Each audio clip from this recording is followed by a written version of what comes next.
नमस्कार दोस्तों, मैं हूं चंद्र कुमार वरकड़े। आपका अपना चैनल हिंदी स्टेनो ट्यूटोरियल में आपका स्वागत है। जैसा कि आप सभी को पता है दोस्तों, अभी बीएसएफ एएसआई स्टेनो में फिजिकल चल रहा है। तो यह चल रहा है दोस्तों 21 तारीख से। तो बहुत से लोगों का अभी फिजिकल हो चुका है और आधे से ज़्यादा लोगों का अभी फिजिकल बचा है। ठीक है, तो इसमें बहुत से लोगों को अभी जो है डॉक्यूमेंट्स वेरिफिकेशन में कट रहे हैं दोस्तों। तो आप ध्यान दीजिएगा, उनको बाहर नहीं किया जा रहा है। ठीक है, उनको कुछ दिनों का टाइम दिया जा रहा है ताकि वह टाइम पर लेकर के बनवा कर लेकर आ सकें। ठीक, तो जिन लोगों का पास अगर जैसे कि डॉक्यूमेंट्स नहीं है, सेंट्रल जाति, खास करके ध्यान दीजिएगा, सेंट्रल जाति। ठीक है, सेंट्रल जाति, सेंट्रल जाति, सेंट्रल कास्ट। ठीक, तो ये आपके पास होना चाहिए। और रही बात दोस्तों 10th प्लस 12th, ठीक, इस चीज़ों पे 10th 12th की अनुसूची और सेंट्रल कास्ट यह मांगा जा रहा है दोस्तों। लेकिन जिसके पास अभी नहीं है, सेंट्रल जाति नहीं है, तो वह स्टेट जाति ले जा सकता है। ठीक, और जिन लोगों के पास अभी टाइम है, जैसे कि ये सुनने में मिला है कि 23 जनवरी तक के फिजिकल चलेगा, तब तक के आप लोगों के पास टाइम है, तो आप लोग अभी बनवा सकते हैं। ठीक है, और जैसे कि देखा जाए तो अगर वहाँ पे जो एसडीएम होता है, अगर वो बाय द चांस नहीं मिला एक दिन दो दिन, तो तीसरा दिन ही बन ही जाएगा। तो आप लोग अभी से जो है बनवाने की कोशिश कीजिए। वैसे कहा जाए तो एक दिन में बन जाता है। ठीक, तो आप लोग इस चीज़ पे ध्यान दीजिएगा। और 10th और 12th की मार्कशीट, खासकर इन तीन चीज़ों को मांगा जा रहा है, 3। और आधार कार्ड होना जरूरी है। अगर आधार कार्ड नहीं है तो आप लोग अपना पैन कार्ड ले जा सकते हैं, लेकिन आधार कार्ड तो लगभग सभी लोगों के पास होगा। ठीक है, अब देखने को मिला है दोस्तों कि अभी पता चला है जैसे कि इसका जो एग्ज़ाम डेट है, तो वह एग्ज़ाम डेट है दोस्तों 12/3/2022, ये पता चला है। ठीक है, जो नोटिस के अनुसार, जैसे कि जो फिजिकल में जा रहे हैं तो उन लोगों को जो वहाँ पे जो स्टाफ है उनके द्वारा पता चल रहा है दोस्तों कि 12/3/2022 से आप लोगों का एग्ज़ाम चालू होगा। ठीक, तो अगर 12/3/2022 से अगर एग्ज़ाम चालू भी हो रहा है दोस्तों, तो जो मार्च है, तो अपने पास जनवरी फरवरी मार्च, मतलब कि 2 से 2.5 महीने का टाइम बचा है। ठीक, 2 से 2.5 महीने का टाइम बचा है। तो आप लोगों के पास पढ़ने के लिए सिलेबस है दोस्तों हिंदी इंग्लिश। अगर आप लोग हिंदी मीडियम से हो तो आप लोग हिंदी से करिएगा, लेकिन जो इंग्लिश मीडियम से है तो उनके लिए इंग्लिश से ठीक है। अब रही बात मैथ्स की, तो मैथ्स पढ़ना सबको कंपलसरी है। रीजनिंग, क्लरिकल एप्टीट्यूड और कंप्यूटर। ठीक है, तो जिसमें से आप लोगों का जो है हिंदी, इसमें आप नॉर्मल कर सकते हो। मैथ्स में भी लगभग कर सकते हो, ज़्यादा नहीं तो 15 तो लगभग कर ही सकते हो। रीजनिंग में 20 में 20 करने का फुल चांस रहता है। क्लरिकल एप्टीट्यूड, ये सब्जेक्ट आप लोगों को नया मिल रहा होगा दोस्तों, लेकिन इसमें भी आप 20 में 20 ला सकते हो। इसमें ज़्यादा कुछ नहीं है। इसमें जो रीजनिंग है सिर्फ उसी तरह रीजनिंग के अकॉर्डिंग ही बनाया गया है इसको। जैसे कि इसमें कुछ अशुद्धियाँ रहते हैं या फिर कुछ शब्द रहते हैं जिसमें मिस वर्ड रहते हैं, उनको हमने ढूंढना होता है, और कुछ को जो रहता है उसको वहीं से छांट करके शुद्ध करना रहता है। इस तरह से इसको बनाया गया है दोस्तों। और कंप्यूटर, इसको तो आपको पढ़ना पड़ेगा नॉर्मली। जैसे कि कुछ लोग प्रैक्टिकल करते हैं, तो प्रैक्टिकल के अकॉर्डिंग इसमें चलेगा, लेकिन इनको थ्योरिकल भी पढ़ना पड़ेगा दोस्तों, क्योंकि बहुत से क्वेश्चन ऐसे रहते हैं जो डीप में पूछ लिया जाता है। ठीक, तो आप लोगों को पहले ये 5 सब्जेक्ट पढ़ना पड़ेगा, क्योंकि अपने पास 2 से 2.5 महीने का टाइम बचा है। अब कुछ लोगों का तो जैसे कि डाउट मैं क्लियर कर दिया कि जो फिजिकल में जो हो रहा है उसमें सेंट्रल गवर्नमेंट का कास्ट सर्टिफिकेट होना जरूरी है और 10th 12th का। ठीक, बाकी डॉक्यूमेंट्स तो आप सभी लोगों को पता है। अब रही बात दोस्तों कि सिलेबस भी हो गया हमारे पास।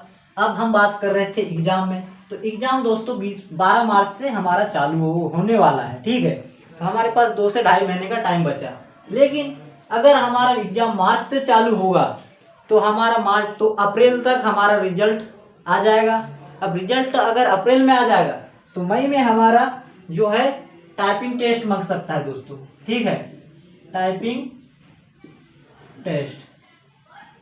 ठीक, ये हमारा अप्रैल तक टाइपिंग टेस्ट का जो है वो एडमिट कार्ड आ जाएगा। लेकिन आप लोगों को अभी से ध्यान दीजिएगा, टाइपिंग अभी से करना चालू कर दीजिए, ज़्यादा नहीं, 1-1 घंटा। क्या है, आप लोगों को किसी को वर्ड याद करने में टाइम लगता है, तो आप लोग ज़्यादा नहीं तो उंगलियां जमाने में आप लोगों को टाइम लगेगा दोस्तों। तो आप लोग अभी से उंगलियों को जमाने की प्रैक्टिस कीजिएगा, ज़्यादा नहीं तो आधा घंटा कम से कम अभी देना होगा, ठीक है, ताकि आप लोगों की टाइपिंग स्पीड बढ़ सके। और टाइपिंग स्पीड आप लोगों को कम से कम बता रहा हूँ 40 मिनट पर मिनट होना चाहिए, कम से कम में, तब जाके आप लोगों को सिलेक्शन हो सकता है। और अधिक से अधिक तो आप 50 के समथिंग कर लीजिए, ठीक। अब रही बात स्टेनो वालों की, तो स्टेनो वालों के लिए भी बात दोस्तों, स्टेनो वालों को जो है, तो स्टेनो में जैसे कि मैंने स्टेनो पढ़ाता हूँ दोस्तों, तो उसके अकॉर्डिंग बता रहा हूँ। जैसे कि कुछ लोगों को वर्णमाला भी अगर नहीं आ रहा है तो आप लोग मेरे चैनल से पढ़ सकते हैं।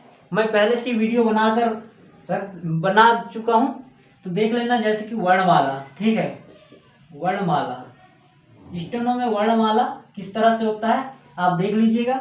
मैं लगभग स्टेनो में 80% पढ़ा चुका हूँ दोस्तों, लेकिन मैं जो पढ़ाया हूँ स्टेनो में, तो वो मैं पढ़ाया हूँ दोस्तों, जैसे कि कॉलेज में इसका थ्योरिकल पेपर होता है, ITI में, कॉलेज में जैसे कि इनके थ्योरिकल पेपर होता है, मैं उसके अकॉर्डिंग बताया हूँ, तो पूरा थ्योरिकल के से रिलेटेड ही बताया हूँ, ठीक है।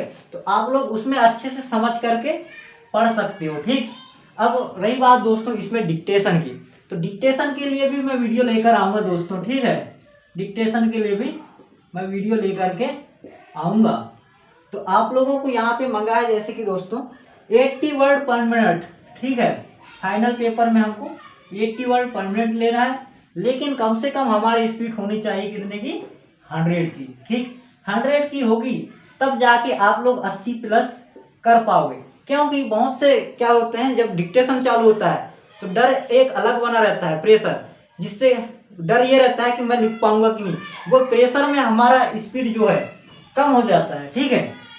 तो उसी के अकॉर्डिंग हमें जो है 80 से 100 के समथिंग में हमारी स्पीड होना चाहिए। तो आप लोगों को अभी से प्रैक्टिस करना पड़ेगा दोस्तों। तो आप लोग अभी से वर्णमाला की तैयारी कीजिए, वर्णमाला कंप्लीट होने के बाद शब्द जोड़ना सीखिए, शब्द जोड़ने के बाद आप लोग जो डिक्टेशन है छोटे लेवल में, जो जैसे कि कहा जाए तो 20 की स्पीड में, इस तरह के शब्द को आप लोग प्रैक्टिस करना चालू कीजिए। तो मेरे जो चैनल है यहाँ से आप स्टेनो पढ़ सकते हो, लगभग मैं सभी वीडियो बना चुका हूँ स्टेनो में, ठीक है। अब रही बात टाइपिंग वालों के लिए, तो टाइपिंग वालों के लिए मैं बताऊंगा दोस्तों कि इसमें जो टाइपिंग होगा, तो कुछ लोगों के पास कंप्यूटर होगा, लैपटॉप होगा, और जिस किसी के पास नहीं है उसके लिए भी सॉल्यूशन है। अगर जो टाइपिंग जा सकता है तो आप लोग ज़्यादा नहीं तो 1-2 महीना अभी टाइपिंग ज्वाइन कर लीजिए कोचिंग, ठीक है, जिससे आप लोग कंप्यूटर से जो टाइपिंग करोगे ना तो उसकी स्पीड कुछ और रहेगा।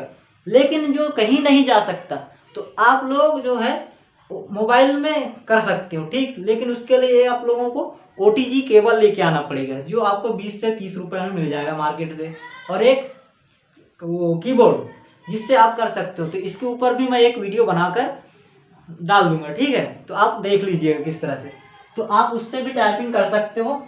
और स्टेनो वालों के लिए भी बता दिया। अब इसमें मैं बता रहा था जैसे कि मार्च में पेपर होगा, मई तक अपना रिजल्ट आ जाएगा, तो मार्च अप्रैल मई में हमारा टाइपिंग टेस्ट बोल सकता है, और हमारा या फिर फिजिकल भी हो सकता, मेडिकल हो सकता है, ठीक।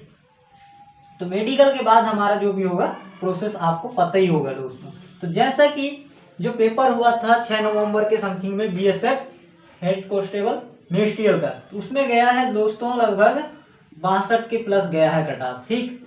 तो हमें अभी जो होगा हमारा स्टेनो के, तो इसके अकॉर्डिंग हमको देख कर चलना होगा दोस्तों 70 प्लस के हिसाब से। तो आप लोगों को यह टारगेट लीजिए कि कम से कम 80-85 प्लस हमारा हो, तब जाकर हमारा सिलेक्शन हो सकता है दोस्तों, ठीक है। तो आप लोग अभी ध्यान दीजिएगा, ये जो सब्जेक्ट है 5 सब्जेक्ट, ये 5 सब्जेक्ट जो है 20-20 नंबर के होंगे। तो आप इन सब्जेक्टों को पढ़िएगा, और हाँ, इनको पढ़िए, और जितना ज़्यादा हो सके आप अभी सबसे ज़्यादा ध्यान पढ़ाई में दीजिएगा, क्योंकि ऐसा सुनहरा मौका बार बार नहीं मिलता, ठीक है। तो आप लोग बने रहिए चैनल पे, इसी तरह से मैं आप लोगों के लिए वीडियो लेकर आता रहूँगा दोस्तों। और चैनल को ज़्यादा से ज़्यादा शेयर कीजिए और लाइक कीजिए, और जहाँ समझ ना आए पूछिएगा जरूर, स्टेनो में खास करके, ठीक है। और चैनल को सब्सक्राइब कीजिए, बाकी बने रही चैनल पे। जय हिंद।